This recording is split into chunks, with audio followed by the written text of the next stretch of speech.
బంగ్లాదేశ్లో high tension కొనసాగుతోంది. రిజర్వేషన్లకు వ్యతిరేకంగా అట్టుడిక్కిన పొరుగు దేశంలో ప్రధాని పదవికి షేక్ హసీనా రాజీనామా చేశారు. ఆగ మేఘాలపై భారత్కు హసీనా వచ్చేశారు. బ్రిటన్ వెళ్తారనుకున్నా ఆ దేశం అందుకు నిరాకరించింది. దీంతో కొన్నాళ్ల పాటు భారత్లోనే ఉండే అవకాశం ఉంది. ఆర్మీ చీఫ్ జమా నేతృత్వంలో కొత్త పాలనకు శ్రీకారం చుట్టారు. అక్కడ బంగ్లాలో పరిస్థితులపై భారత్ క్షుణ్ణంగా గమనిస్తోంది. సరిహద్దుల్లో భద్రతను కట్టుదిట్టం చేసింది. ప్రధాని మోదీ నేతృత్వంలో కేబినెట్ కమిటీ, జాతీయ భద్రతా సలహాదారు దోవల్ సమావేశమయ్యారు. ఇంతకీ బంగ్లాలో కల్లోలం భారత్పై ప్రభావం చూపే అవకాశం ఉందా? బంగ్లాదేశ్లో వాట్ నెక్స్ట్, ఏం జరగబోతుంది? ఇదే అంశాలపై మాట్లాడబోతున్నాం. చర్చలో పాల్గొంటున్నారు ప్రముఖ విశ్లేషకులు, శాసనమండలి మాజీ సభ్యులు ప్రొఫెసర్ కె నాగేశ్వర గారు. Welcome to big bang debate sir. మన పొరుగు దేశం బంగ్లాదేశ్లో కల్లోలం, నిన్న దేశ ప్రధాని రాజీనామా చేసి మన భారత్కు చేరుకోవటం, ఇంపాక్ట్స్ ఎలా ఉండబోతున్నాయి? అసలు బంగ్లాదేశ్లో ఇప్పుడు ఏం జరగబోతుంది నెక్స్ట్?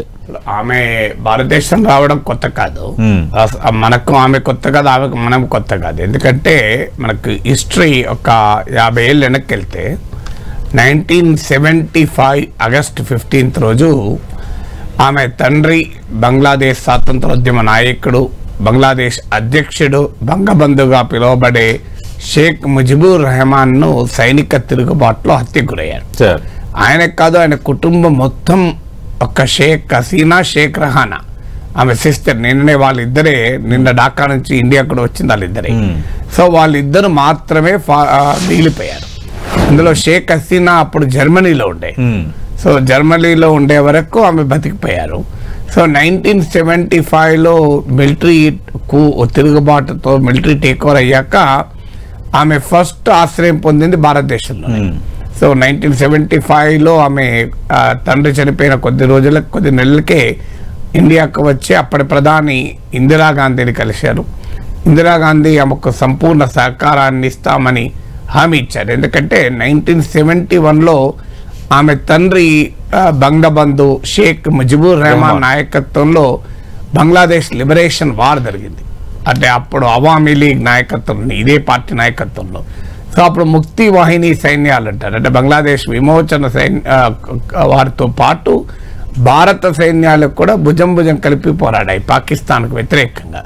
సో అందువల్ల బెంగాలీ జాతీయవాదం అణచివేసేందుకు క్రూరంగా పాకిస్తాన్ ఆర్మీ, అలాగే బంగ్లాదేశ్లో ఉన్న పాకిస్తాన్ అనుకూల మత ఉన్మాదులు కలిపి 30 లక్షల మంది బంగ్లాదేశ్ పౌరులు చంపేశారు. సో అది ప్రపంచంలోనే అతిపెద్ద మానవ మారణ హోమంలో ఒకటి. మనకు భారతదేశంలో కూడా స్వాతంత్రోద్యమంలో చాలా మంది చనిపోయారు, జలియన్వాలా బాగ్ లాంటి దురంతాలు చూసాం. కానీ బంగ్లాదేశ్ స్వాతంత్రం కొరకు జరిగిన మానవ మారణ హోమం కనీవినేది. 30 లక్షల మంది చనిపోయారు. కవులు, కళాకారులు, రచయితలు, మేధావులు, రాజకీయ నాయకులు ఇలా ఊచకోతకు గురయ్యారు. ఆస్తుల విధ్వంసము, రేపులు, అత్యాచారాలు ఇవన్నీ కూడా జరిపింది పాకిస్తాన్ సైన్యము. బంగ్లాదేశ్ లో ఉన్నటువంటి పారామిలిటరీ బలగాలు, వీళ్ళనే రజాకర్లను పిలుస్తారు. సో ఆ పాకిస్తాన్ సైన్యం రజాకర్లు జరిపి ఆ దారుణ మారణ హోమాన్ జరిగినప్పుడు భారత సైన్యాల సహకారంతోనే బంగ్లాదేశ్ ఏర్పడింది. నేను ఎందుకు ఈ చెప్తున్నాను సతీష్, మీకు 1971లో ముజిబుర్ రెహమాన్ నాయకత్వంలో బంగ్లాదేశ్ స్వతంత్ర దేశంగా ఏర్పడటానికి, 1975లో ముజిబుర్ రెహమాన్ హత్య తర్వాత షేక్ హసీనాకు ఆశ్రయం ఇవ్వటానికి కూడా భారతదేశమే కారణం. సో అందువల్ల భారత్కు, హసీనా కుటుంబానికి, అవామీ లీగ్కు ఆ రకమైన సంబంధం ఉంది. మీకు 1975లో ఆమె జర్మనీ నుంచి ఢిల్లీకి వచ్చినప్పుడు ప్రధానమంత్రి కాంగ్రెస్ ప్రభుత్వం ఇందిరాగాంధీ. ఇవాళ ఢాకా నుంచి మిలిటరీ హెలికాప్టర్లో షేక్ హసీనా, ఆమె చెల్లెలు షేక్ రెహానా ప్రధానమంత్రి పదవికి హసీనా రాజీనామా చేశాక మిలిటరీ హెలికాప్టర్లో దిగింది ఢిల్లీ సమీపంలోని గాజియాబాద్ ఎయిర్పోర్ట్ లో. ఇప్పుడు ప్రధానమంత్రి నరేంద్ర మోడీ పార్టీ భారతీయ జనతా పార్టీ. అంటే మన దేశంలో పార్టీలు ఏదైనా ఒక పొలిటికల్ కన్సెన్సస్ ఏంటంటే, మనం బంగ్లాదేశ్ లో అవామీ లీగ్ నాయకత్వంలోని బంగ్లాదేశ్ లో ఉన్న ప్రభుత్వానికి భారతదేశం మొదటి నుంచి కూడా మిత్ర దేశం.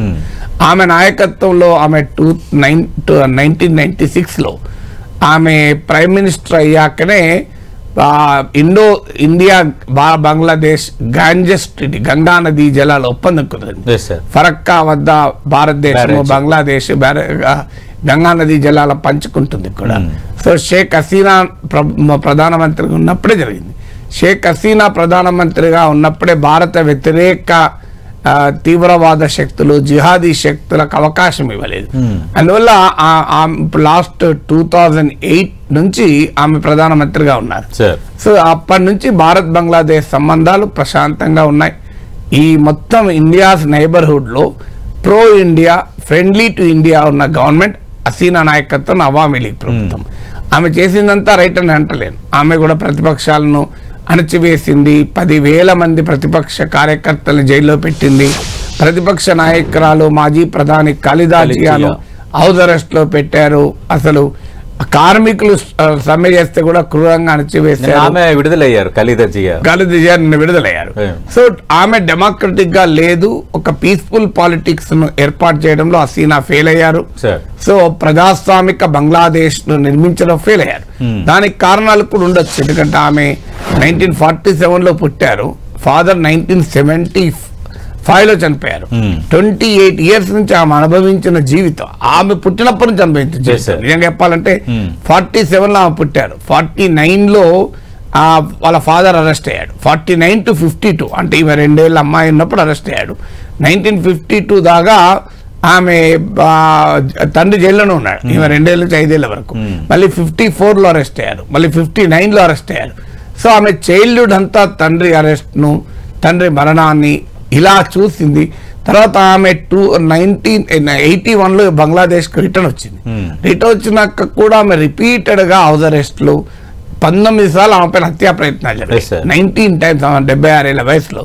ఒక దశలో అయితే చిట్టగాంగ్ లో ఆమె అడ్రస్ చేస్తున్న మీటింగ్ పైన కాల్పులు జరిపితే 80 మంది చనిపోయారు. ఆమె త్రుటిలో తప్పించుకున్నారు. ఒకసారి అయితే ఆమె ప్రయాణిస్తున్న కార్ను ఆర్మీ క్రేన్లతో లేపేసింది ఆమె లోపల ఉండగా. సో ఇంత అనుభవించినటువంటి నాయకురాలు గనక బహుశా ఆమె అన్డెమోక్రటిక్ గా వ్యవహరించి ఉంటే ఉండవచ్చు. అది ఆమె పొలిటికల్ సైకాలజీ కావచ్చు. బట్ స్టిల్ ఆమె పాలన వివాదాస్పదం కావచ్చు. కానీ అదే సమయంలో భారత్ కు మాత్రం మొదటి నుంచి మిత్రదేశం. ఎందుకంటే ఆమె నరనరాన పాకిస్తాన్ వ్యతిరేక రాజకీయ భావజాలాన్ని తండ్రి నుంచి నింపుకున్నారు. ఒక సెక్యులర్ బంగ్లాదేశ్ కావాలి, డెమోక్రటిక్ బంగ్లాదేశ్ కావాలి అన్నారు. అందుకే హసీనా నాయకత్వం అవామీ లీగ్ ప్రభుత్వం ఉన్నప్పుడే బంగ్లాదేశ్ లో మైనారిటీ హిందువులకు కూడా రక్షణ ఉంటుంది.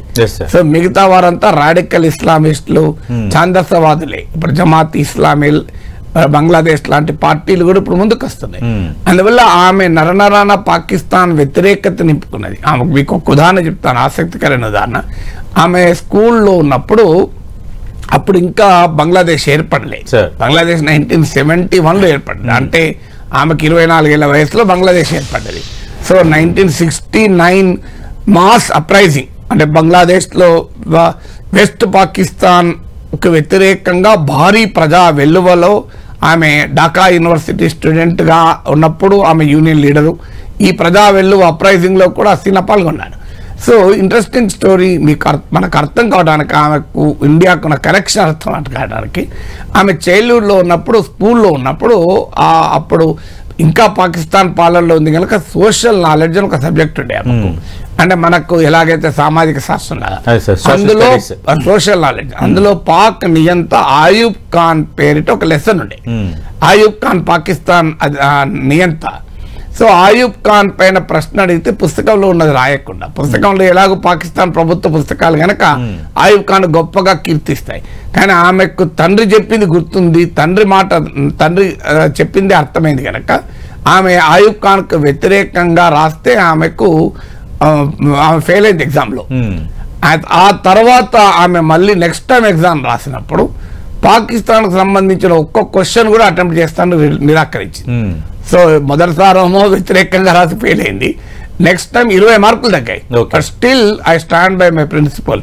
పాకిస్తాన్ గురించి నేను రాయను, నా పాకిస్తాన్ గురించి ఆన్సరే రాయను అని స్కూల్లో ఉన్నప్పుడు ఒక చైల్డ్ గా హసీనా పాకిస్తాన్ పట్ల ఉన్న వ్యతిరేకత, ఎందుకంటే పాకిస్తాన్ జరిపిన మానవ మారణహోమాన్ని, తండ్రి హత్యను, కుటుంబ హత్యను చూసినటువంటి నాయకురాలు. అందువల్ల సహజంగానే మనకు జనరిక్ ఫ్రెండ్ కదా. ఎందుకంటే మన నరనరాన పాకిస్తాన్ భారత వ్యతిరేకతను నింపుకొని డెవలప్ అయింది. అందువల్ల ఇండియా పాకిస్తాన్ ఉన్నటువంటి చారిత్రక వైరం కూడా షేక్ హసీనాకు పాకిస్తాన్ పట్ల ఉన్న చారిత్రక దేశం ఈ రెండు కన్వర్జ్ అయ్యే గనక మనకు ఆమె మంచి ఫ్రెండ్. అందుకే 1975లో కాంగ్రెస్ ప్రభుత్వం, ఇందిరాగాంధీ ప్రభుత్వం ఉన్నప్పుడు ఆమెకు ఆశ్రయం ఇచ్చాం. ఇప్పుడు నరేంద్ర మోడీ ప్రభుత్వం, భారతీయ జనతా పార్టీ ప్రభుత్వం ఉన్నప్పుడు ఆశ్రమిస్తున్నాం. It is a bipartisan consensus అంటారు. అంటే ఇప్పుడు ఈ ఆశ్రమం ఇవ్వటం భారత్ కు ప్లస్ మైనస్ నాగేశ్వర్ గారు? ఆప్షన్ కూడా లేదు కదా. ఇప్పుడు ఆమెకు the safest country is India. ఇప్పుడు ఇలాగూ బంగ్లాదేశ్ లో వచ్చే పాలకులు యాంటీ ఇండియా. ఇప్పుడు ఆల్రెడీ ఇప్పుడు చూడాలి, ఆర్మీ అలాగే అపోజిషన్ కలిపి ప్రభుత్వాన్ని ఏర్పాటు చేస్తానంటున్నారు. ఈసారి ఆర్మీ కూ కాదు, ముజిబుర్ రెహమాన్ హత్య చేసినప్పటిలాగా this is not an army coup. సైన్యం తిరుగుబాటు చేసి ప్రధానమంత్రిని చంపేస్తూ అరెస్ట్ చేస్తూ చేయలే. ఎందుకంటే ఇప్పుడు ఆమె మిలిటరీ హెలికాప్టర్ లోనే క్షేమంగా ఇండియాకి వచ్చింది. సో అందువల్ల ఆర్మీలో పూర్తిగా ఆమె వ్యతిరేకులు ఉన్నారని అనలేము. సో ఆమె మద్దతుదారులు కూడా ఉంటారు, ఆమె నియమించిన ఆర్మీయే కనుక. ఆమె సాధించిన విజయాల్లో ఒకటి, ఆర్మీని మిలిటరీ బ్యారక్స్ కే కన్ఫైన్ చేసి ప్రభుత్వాన్ని సివిలియన్ గవర్నమెంట్ నడిపారు. నార్మల్ గా ఆర్మీ ఒక్కసారి పవర్ టేస్ట్ చేస్తే అంత తొందరగా అసలు వదులుకోరు. అసలు ఎవరైనా పవర్ టెస్ట్ వదులుకోరు, అందులో ఆర్మీ వదులుకుంటారా? సో మీరు పాకిస్తాన్ లో చూస్తున్నాం కదా, ప్రత్యక్షంగానో పరోక్షంగానో ఆర్మీయే అధికారాన్ని చెలాయిస్తూ ఉంటుంది. సో ఇక్కడ బంగ్లాదేశ్ లో కూడా ఏంటంటే, కానీ ఆర్మీ మధ్యలో జనరల్ ఎర్షాద్, జనరల్ జియావుర్ రెహమాన్ వీళ్ళు పాలించినా కూడా హసీనా అధికారంలోకి వచ్చాకనే మిలిటరీ రాజకీయాలకు దూరంగా తన విధులకు మాత్రమే కన్ఫైన్ అయింది. సో అందువల్ల ఆర్మీ పూర్తిగా ఈమెకు వ్యతిరేకం అని చెప్పలేం. కానీ బట్ ఆర్మీలోను సమాజంలోనూ సిగ్నిఫికెంట్ గా ప్రాబ్లం విత్ బంగ్లాదేశ్ ఏంటంటే, బంగ్లాదేశ్ సమాజంలో, బంగ్లాదేశ్ రాజకీయ వ్యవస్థలో, బంగ్లాదేశ్ లోని అన్ని ఇన్స్టిట్యూషన్స్ లో బంగ్లా విమోచన ఉద్యమ విలువలతో ఉండేవారు ఉన్నారు. అంటే values of Bangladesh freedom struggle, Bangladesh liberation, అదొక లిబరల్ బంగ్లాదేశ్, ఒక సెక్యులర్ బంగ్లాదేశ్, ఒక డెమోక్రటిక్ బంగ్లాదేశ్, ఒక మోడర్న్ బంగ్లాదేశ్ కోరుకుంటారు. అదే సమయంలో పాకిస్తాన్ అనుకూల మతోన్మాద రాడికల్ ఇస్లామిస్ట్ సెక్షన్స్ కూడా ఉన్నాయి. వీరు సెక్యులర్ బంగ్లాదేశ్ కోరుకోరు, డెమోక్రటిక్ బంగ్లాదేశ్ కోరుకోరు. వీళ్ళంతా కూడా పాకిస్తాన్ లాగా యాంటీ ఇండియా. సో అందువల్ల ఇవాళ ప్రో ఇండియనే కాదు, ఒక సెక్యులర్ డెమోక్రటిక్ మోడర్న్ బంగ్లాదేశ్ కోరుకున్న ఆచరణలో ఆమె చాలా పొరపాటు చేయొచ్చు. కానీ అవినీతి ఆరోపణలు ఉండొచ్చు, డెమోక్రసీని అణచివేయవచ్చు, డిసెంట్ అణచివేయవచ్చు, ఎకానమీలో ఆమె ఫెయిల్యూర్స్ ఉన్నాయి, ఇప్పుడు భారీ అన్ఎంప్లాయ్మెంట్ ఉంది, భారీగా ఇన్ఫ్లేషన్ ఉంది, అవన్నీ ఒక ఆస్పెక్ట్. బట్ అది ఇదే షేక్ హసీనా నాయకత్వంలోనే బంగ్లాదేశ్ ఎకనామీ మిరాకిల్ గా కీర్తించబడింది. ప్రపంచంలోనే అతిపెద్ద గార్మెంట్ ఎక్స్పోర్టర్ అయ్యారు. ఇదే హసీనా నాయకత్వంలో Bangladesh per capital income India per capital income కన్నా ఎక్కువైంది ఒక దశలో. సో ఇట్ వాజ్ ఏ లో ఇన్కమ్ కంట్రీ నుంచి మిడిల్ ఇన్కమ్ కంట్రీకి ఎమర్జ్ అయింది. So she has successes and failures. అంటే ఆమె సక్సెస్ ఫెయిల్యూర్స్ ఎలా ఉన్నా ఫండమెంటల్ పాయింట్ ఏంటంటే ఆమెకు భారతదేశానికి మధ్య, అవామీ లీగ్ భారతదేశానికి మధ్య, ఇప్పుడు ఏదో అమెరికాలో డెమోక్రాట్లు రిపబ్లికన్లు ఎవరు అధికారంలోకి వచ్చినా ఒకటే, బ్రిటన్ లో లేబరు కన్జర్వేటివ్ అన్నట్టు ఉండదు. సో బంగ్లాదేశ్ సమాజము, బంగ్లాదేశ్ పుట్టుక, బంగ్లాదేశ్ లో అడుగడుగున భారత్ తో రిలేషన్ ఉంది. అందువల్ల నీవు నచ్చినా నచ్చకపోయినా ఇప్పుడు హసీనా ప్రభుత్వం పోయాక బంగ్లాదేశ్ లో వచ్చే ప్రభుత్వం యాంటీ ఇండియన్ గవర్నమెంట్ ఉంటుంది, అందులో డిస్ప్యూటే లేదు. అలాంటప్పుడు మనకు ఒక మార్గం లేదు కదా. సో ఇంత టైం టెస్టెడ్ ఫ్రెండ్ ను, టైం టెస్టెడ్ అలైని ఇవాళ పాకిస్తాన్ లోని రాడికల్ ఇస్లామిస్ట్ ఫోర్సెస్ కు, సారీ బంగ్లాదేశ్ లోని రాడికల్ ఇస్లామిస్ట్ ఫోర్సెస్ కు మనం ఆమెను అప్పచెప్పలేం కదా. సో అందువల్ల there is no other way. అయితే ఆమె లండన్ వెళ్తారని అంటున్నారు, చూడాలి. ఎందుకంటే లండన్ ఇలాంటి యూరోపియన్ కంట్రీస్, కొంత లిబరల్ కంట్రీస్ ఎవరికైనా ఆశ్రయాలు ఇస్తుంటారు వాళ్ళు. సో మరి ఆమె లండన్ వెళ్తారా? ఎందుకంటే అమెరికా కూడా ఆమెకు వ్యతిరేకం. సో అమెరికా కూడా ఆమెకు వ్యతిరేకం కనుక షీ ద నియరెస్ట్ అలాగే కూడా లాజిస్టిక్స్ రీత్యా చూసినా, పాలిటిక్స్ రీత్యా చూసినా ఆమె భారతదేశానికి రావాలి. సో ఆమె వచ్చినా రాకపోయినా బంగ్లాదేశ్ ప్రభుత్వం భారత్ కు వ్యతిరేకంగా ఉంటుంది. ఇవాళ పార్లమెంట్ లో ఫారిన్ మినిస్టర్ ఆల్రెడీ బ్రిటన్ తమ వద్దకు రావద్దని నిన్నే చాలా స్పష్టంగా చెప్పింది. అంటే అది చూడాలి, అంటే నెగోషియేషన్స్ ఎలా ఉంటాయి అనేది. ఎందుకంటే యుఎస్, అమెరికా, వెస్ట్ బంగ్లాదేశ్ లో అవామీ లీగ్ అధికారంలో ఉండకూడదని కోరుకున్నది. ఎందుకంటే అమెరికాకు వెస్ట్ కి ఏంటంటే బంగ్లాదేశ్ ఒక మిలిటరీ బేస్ కావాలి. చైనాకు వ్యతిరేకంగా ఒక మిలిటరీ బేస్ నిర్మించడానికి ఇండియాకు చైనాకు మధ్య బంగ్లాదేశ్ ఒక లింక్ లాంటిది. అందువల్ల దే వాంటెడ్, అందులో అమెరికా పైకి భారతదేశంతో ఎంత సంబంధాలున్నా ప్రో పాకిస్తాన్, ఈ ప్రాంతంలో అమెరికన్ స్ట్రాటజిక్ అండ్ మిలిటరీ ఇంట్రెస్ట్లకు ఎలైన్ అయ్యేది పాకిస్తాన్. అమెరికా చెప్పినట్టు వినేది పాకిస్తాన్. భారతదేశ ప్రభుత్వాలు అమెరికాతో ఎంత స్ట్రాటజిక్ పార్ట్నర్షిప్ ఉన్నా, ఎంత మన ఫారిన్ పాలసీ అమెరికాకు అనుకూలంగా మారినా, still we maintain that independence. దానికి ఉదాహరణ యుక్రెయిన్ వార్ అప్పుడు మనం శాంక్షన్స్ అంగీకరించలే, రష్యా నుంచి ఆయిల్ కొన్నాం, రష్యాతో సంబంధాలు పెట్టుకున్నాం. President Putin, prime minister Modi మంచి స్నేహితులు.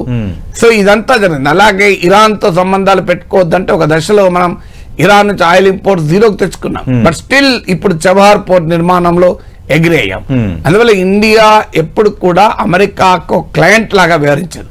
ఎంత అనుకూలంగా మారినా మన ఫారిన్ పాలసీ ఇది అమెరికాకు, పాకిస్తాన్ అలా కాదు కదా. పాకిస్తాన్ అమెరికా చెప్పినట్టు చెప్పు చేతుల్లో నడిచే ప్రభుత్వం.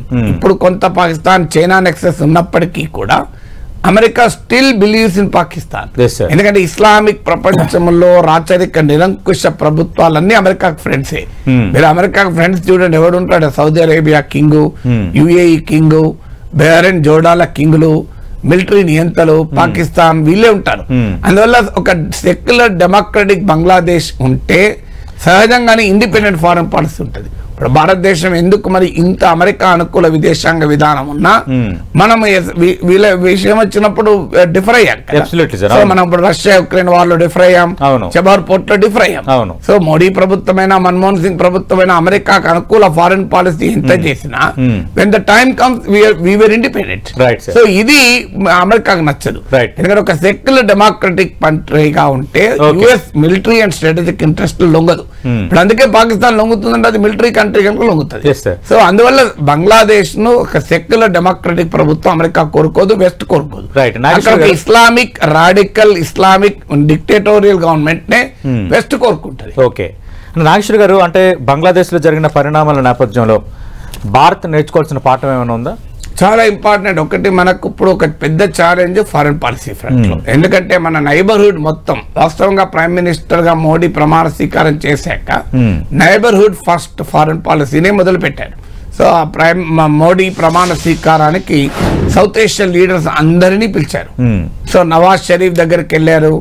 సో మనము ఆ గుడ్ ఇంటెన్షన్స్ తోనే మోడీ ప్రభుత్వం మొదలైంది కూడా.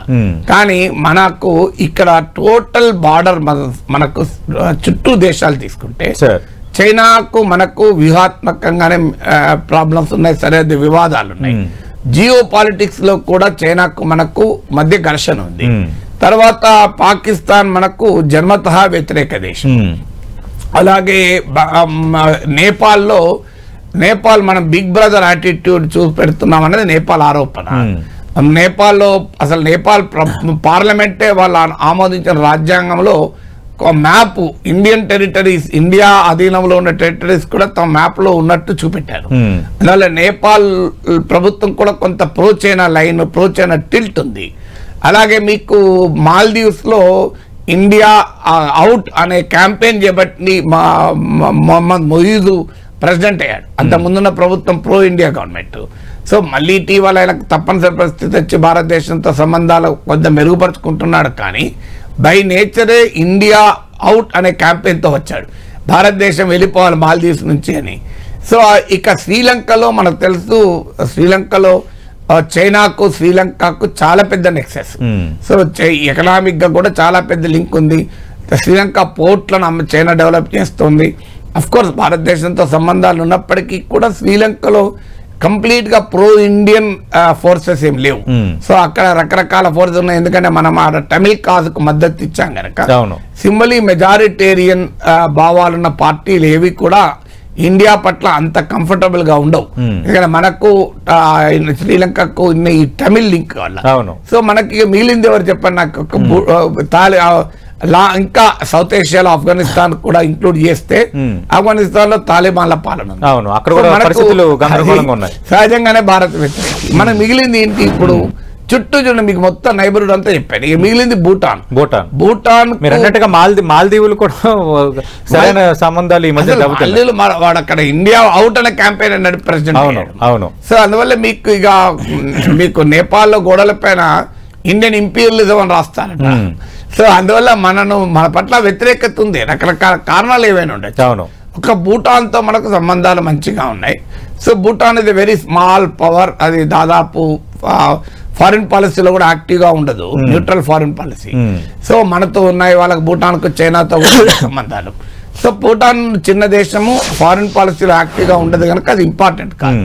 మీకు ఇంపార్టెంట్ ఏమవుతుంది, మీకు ఇక్కడ మొత్తం హిస్టరీ చూసుకుంటే ఒక్క బంగ్లాదేశే మీకు ఈ 15 ఏళ్లుగా మనం ప్రశాంతంగా ఉన్నాం. ఎందుకంటే 2000 లాస్ట్ 15 ఇయర్స్ నుంచి షేక్ హసీనా పాలన ఉండగానే యాంటీ ఇండియన్ యాక్టివిటీస్ బంగ్లాదేశ్ లో ఈ ఈస్టర్న్ బార్డర్ ఏం. అందువల్ల ఇప్పుడు మనకు ప్రధానమైన ఛాలెంజ్ వచ్చేది ఇండియా ఏమి నేర్చుకుంటుంది అన్న దానికన్నా ఇండియాపై ప్రభావం వచ్చే మొదటి సవాల్ ఏంటంటే ఈ foreign policy. So how do you manage the south Asian geo politics. ఇప్పుడు మన ఇండియాకున్న ఒక ఏకైక ఫేవరబుల్ గవర్నమెంట్ పడిపోయింది. ఇక రెండవది డొమెస్టిక్ గా రెఫ్యూజీ క్రైసిస్ ఉంటుంది. ఇప్పుడు అక్కడ ఖచ్చితంగా అవామీ లీగ్ పైన దాడులు జరుగుతాయి. ఎందుకంటే ఈ స్టూడెంట్ ప్రొటెస్ట్ వచ్చినప్పుడు హసీనా చేసిన ఒక పొరపాటు కూడా ఏంటంటే ప్రభుత్వ బలగాలతో పోలీసులు వారితో వారిని డీల్ చేయకుండా తన విద్యార్థి యువజన విభాగాలను దించింది, ఛాత్ర లీగ్ అని. సో వాళ్ళని దించితే బంగ్లాదేశ్ పోలీసులు ఈ ఛాత్ర లీగ్ కార్యకర్తలు కలిపి స్టూడెంట్ ప్రొటెస్టర్ల పైన పడ్డారు.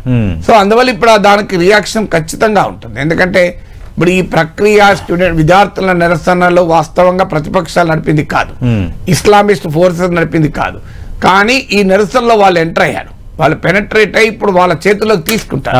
ఎందుకంటే స్టూడెంట్ ప్రొటెస్ట్ రాజకీయ అవకాశంగా ఆటోమేటిక్ గా స్టూడెంట్ లో ప్రొటెస్ట్ లాగిపోయాక ఏమైతుందంటే వాళ్ళ ఆర్గనైజ్ ఫోర్స్ కాదు కనుక ఆర్గనైజ్ పొలిటికల్ ఫోర్సెస్ ఈ స్పేస్ ఆక్రమించేస్తాయి. ఇప్పుడు అవామీ లీగ్ ప్రభుత్వం పడిపోయి హసీనా వెళ్ళిపోయి తర్వాత స్టూడెంట్ల కొమ్మ వాళ్ళు లీడర్లెస్ ఫోర్స్, వాళ్ళ నాయకత్వం ఉన్న సెక్షన్ కాదు, అది స్పాంటేనియస్ ప్రొటెస్ట్. సో వీళ్ళు ఎప్పుడైతే ఎంటర్ అయ్యారో ఈ అపోజిషన్ ఫోర్సెస్ ఆ స్పేస్ ఆక్రమిస్తాయి. బంగ్లాదేశ్ పార్టీ కానీ, జమాత్ ఇస్లామీ బంగ్లాదేశ్ కానీ, ఇవన్నీ కూడా ఆక్రమిస్తే ఇవి రాడికల్ ఇస్లామిస్ట్ ఫోర్సెస్. అందువల్ల ఖచ్చితంగా అవామీ లీగ్ పైన దాడులు జరుగుతాయి. ఎందుకంటే ఆ బంగ్లాదేశ్ హిస్టరీ అంతా ఇదే కదా. దాంతో పాటు మీకు మైనారిటీ హిందూస్ పై కూడా అటాక్ జరిగే ప్రమాదం ఉంటుంది. సో అందువల్ల మనం రెండోది అత్యంత కీలకమైనది, ఇది మనకు అనివార్యంగా భారతదేశంలోకి మనకు భారీ ఎత్తున వలసలు వచ్చే ప్రమాదం ఉంది. సో ఈ రెఫ్యూజీ క్రైసిస్ ను ఎలా డీల్ చేస్తాము అనేది ఒక సెకండ్ ఛాలెంజ్. ఇక ఈ రెండు ఛాలెంజెస్ ను మనము రాబోయే కాలంలో ఎదుర్కోక తప్పదు. అందుకే మనకు ఇప్పుడు peaceful and stable Bangladesh is in our interest.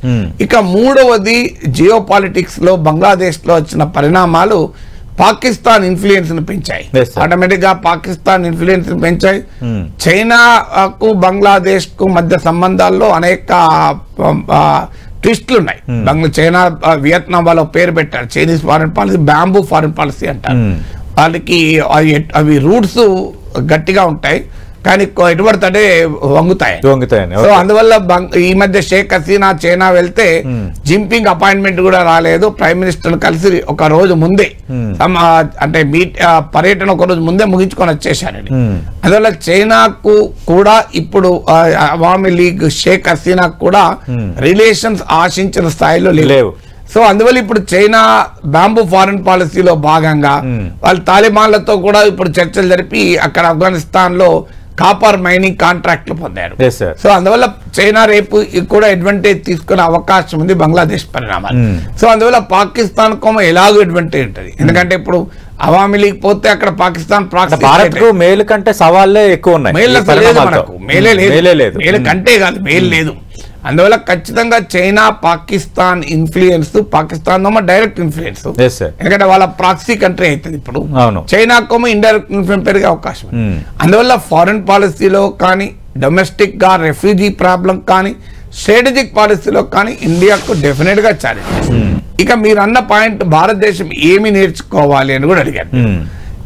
Bharat నేర్చుకోవాల్సిన పాఠం ఏంటి? భారత్ నేర్చుకోవాల్సిన మొదటి పాఠం ఏంటంటే, how do you deal with the opposition and dissent. ఇప్పుడు Sheikh Hasina is one of the tallest leader of Bangladesh. ఆమె 81 లో ఆమె 2081 లో ఆమె బంగ్లాదేశ్ కు తిరిగి వచ్చినప్పుడు లక్షల సంఖ్యలో ప్రజలు ఆమెకు ఎయిర్పోర్ట్ నుంచి ఇంటి దాకా రోడ్డుకు ఇరువైపులా నిలబడి స్వాగతం పలికారు. ఇన్ 1981 ఆ 34 ఏళ్ళప్పటికి ఆమె మాజీ ప్రధాన నాయకుడైనటువంటి షేక్ ముజిబుర్ రెహమాన్ కూతురు అంతే. తర్వాత 2007 లో ఆమె అమెరికా వెళ్తే, ఆమె అమెరికాలో ఉండగానే ఆమె పైన కేసు పెట్టి, అవినీతి కేసు పెట్టి ఆమె దేశానికి రావద్దు అని శిక్ష విధించారు. అయినా కూడా ఆమె 2008 లో బంగ్లాదేశ్ గడ్డ పైన అడుగు పెడితే మళ్ళీ 27 ఇయర్స్ తర్వాత మీకు తిరిగి అదే రకమైన అపూర్వమైన స్వాగతం లభించింది. లక్షల సంఖ్యలో జనాలకు రోడ్లకు ఇరువైపులా నిలబడి స్వాగతం పలికారు. అంటే మళ్ళీ ఇప్పుడు 2024 లో ఆమె దేశం విడిచి చెప్పి పెట్టకుండా బయటకు రావాల్సి వచ్చింది. What does it indicate? అంత స్ట్రాంగెస్ట్ లీడర్, అంత మోస్ట్ పాపులర్ లీడర్, డెమోక్రటిక్ గా వ్యవహరించకపోతే నీ చరిత్ర ఎంత ఉన్నా ప్రజలు తిరగబడతానికి ఉదాహరణ. మామూలు చరిత్ర కాదు కదా. 30 లక్షల ప్రాణత్యాగాలతో పుట్టిన బంగ్లాదేశ్ కు ముజిబుర్ రెహమాన్ కూతురు ఒక సెక్యులర్ బంగ్లాదేశ్ ను, ఒక మోడర్న్ బంగ్లాదేశ్ ను, మోడర్న్ ఎకానమీని లో ఇన్కమ్ కంట్రీ నుంచి మిడిల్ ఇన్కమ్ కంట్రీ తీసుకొచ్చినటువంటి నాయకురాలు. సో పాండమిక్ తర్వాత బంగ్లాదేశ్ ఎకానమీ కరోనా తర్వాత దెబ్బతింటూ వచ్చింది. బట్ స్టిల్ అది బంగ్లాదేశ్ ను ఒక గౌరవప్రదమైన కంట్రీగా నిలబెట్టిన నాయకురాలు. ఎందుకు దెబ్బతిన్నారు? ఎప్పుడు కూడా అపోజిషన్ అణచివేస్తాం. ఇంతకుముందు చెప్పినట్లు 10,000 మందిని లోపలేశారట. అపోజిషన్ లీడర్ ను మీకు జైల్లో పెట్టారు. ప్రతిపక్షాన్ని అవినీతి ఆరోపణలు, ఎవరు ప్రతిపక్షంలో అదే పరిస్థితి. మీరు అన్నట్టుగా పార్టీకి సంబంధించిన యోజన విభాగాన్ని పోలీసుల్ని మిలాఖత్ చేసి ఇవన్నీ కూడా ఇది అంటే నాన్ స్టేట్ యాక్టర్స్ ను కూడా స్టేట్ తో కలపడం, ఇది భారతదేశానికి విలువైన లెసన్. పాలిటిక్స్ లో డెమోక్రసీ మనం టేకెన్ ఫర్ గ్రాంటెడ్ తీసుకుంటాం, ప్రజలు కూడా టేకెన్ ఫర్ గ్రాంటెడ్ తీసుకుంటాం. కానీ కాన్స్టిట్యూషనల్ డెమోక్రసీకి ఏ చిన్న ప్రమాదం ఏర్పడినా నీ రాజకీయ భావజాలాలు ఏదైనా దాన్ని వ్యతిరేకించాలి. చాలా మంది ఏంటంటే మన రాజకీయ భావజాలం, మనం బీజేపీ అయితే మోడీ ప్రభుత్వం ఏం చేసినా దాన్ని సమర్థిస్తాం, మన కాంగ్రెస్ వాళ్ళు అయితే మోడీ ప్రభుత్వం ఏం చేసినా వ్యతిరేకిస్తాం. మోడీ అయినా కాంగ్రెస్ అయినా కమ్యూనిస్టులైనా భారతదేశ కాన్స్టిట్యూషనల్ డెమోక్రసీకి ప్రమాదం తెచ్చే ఏ పని చేసినా భావజాలాల పక్కన పెట్టి వ్యతిరేకించాలి. ఎందుకంటే వాటిని కాపాడుకోకపోతే రేపు మన పరిస్థితి. ఇప్పుడు అక్కడ మొత్తం అణచివేసింది, డిసెంట్ లేదు, ప్రశ్నించేవాడు లేడు. సో ఇది ఎక్కడి దాకా తీసుకొచ్చిందంటే ఇలా తీసుకొచ్చింది. తర్వాత ఎలక్షన్స్ మీద ప్రజలకు నమ్మకం లేకుండా పోయింది. 2 సార్లు ప్రతిపక్షాలు బహిష్కరించాయి ఎన్నికలు బహిష్కరించాయి. ఇప్పుడు చూడండి ఆ సిమ్టమ్స్ మన దగ్గర కూడా నడుస్తున్నాయి. ఇప్పుడు మన దగ్గర కూడా ఎలక్షన్స్ పైన అనుమానాలు వ్యక్తమవుతున్నాయి. బంగ్లాదేశ్ తో పోల్చలేం మనం, కానీ మన దగ్గర కూడా ఎన్నికలు ఎలా జరిగాయన్నది ఇప్పటికీ అనుమానమలే. మన రాజకీయ పార్టీలకు డౌట్లు మొదలయ్యాయి. అలాగే మన దగ్గర కూడా డిసెంట్, నీకు వ్యతిరేకిస్తే ఆ ప్రతిపక్ష నేతల్ని జైల్లో పెట్టడము, మీడియా ప్రతినిధి జైల్లో పెట్టడం, ఇప్పుడు ఆఖరికి డిజిటల్ మీడియా, సోషల్ మీడియాను కూడా కంట్రోల్ చేస్తానికి కొత్తగా బ్రాడ్కాస్ట్ బిల్లే చేస్తున్నారు. సో నాలాంటి వాళ్ళు ఇన్ఫ్లుయెన్సర్స్, పొలిటికల్ ఇండిపెండెంట్ జర్నలిస్టులకు కూడా ఇక ప్రభుత్వ పర్యవేక్షణలోకి రావాలి. సో ఇది మనకి వాళ్ళ టేకెన్ ఫర్ గ్రాంటెడ్ తీసుకుంటాం. మన రియాక్ట్ అవుతారా? రాజ్యాంగానికి డెమోక్రసీ అంటే ఒక్క 10 మంది బయటకు రారు, ఏమవుతారే బంగ్లాదేశ్ లాగా తయారైతే అప్పుడు మనం ఇబ్బంది పడతాం. సో అందువల్ల డెమోక్రటిక్ ఇన్స్టిట్యూషన్స్ కాపాడుకోకపోతే నీకు బంగ్లాదేశ్ అనుభవాల నుంచి మనం నేర్చుకోవాలి. డెమోక్రటిక్ ఇన్స్టిట్యూషన్స్ ను, డెమోక్రటిక్ ప్రాక్టీసెస్ ను టేకెన్ ఫర్ గ్రాంటెడ్ గా తీసుకోకూడదు. ఇప్పుడు మన అనుకూల భావజాలం ఉన్న వాళ్ళు కావచ్చు, మన వ్యతిరేక భావజాలం, దేన్నైనా నిర్ద్వందంగా వ్యతిరేకించగలగాలి. అప్పుడు మనం కాంగ్రెస్ అయితే ఎమర్జెన్సీని సమర్థించి, Yes, sir. మనం బీజేపీ అయితే మోడీ ప్రభుత్వం ఏం చేసినా సమర్థిస్తే ప్రమాదం మన దేశానికి కూడా ఉంటది. అందువల్ల Right, sir. Let us learn from Bangladesh, commit ourselves to the constitutional democracy. Right sir, thank you Nageswar గారు. ఇప్పుడు బంగ్లాలో నెక్స్ట్ ఏం జరగబోతుంది, అలాగే బంగ్లాలో జరిగిన సంఘటనలు పరిణామాలు భారత్పై ఎలాంటి ప్రభావం చూపితే భారత్ నేర్చుకోవాల్సిన పాఠం ఏంటి, 3 కీలక అంశాలకు సంబంధించి ప్రొఫెసర్ కె నాగేశ్వర్ గారు విశ్లేషణ విన్నారు కదా. ఇది వాటి బిగ్ బ్యాంగ్ డిబేట్.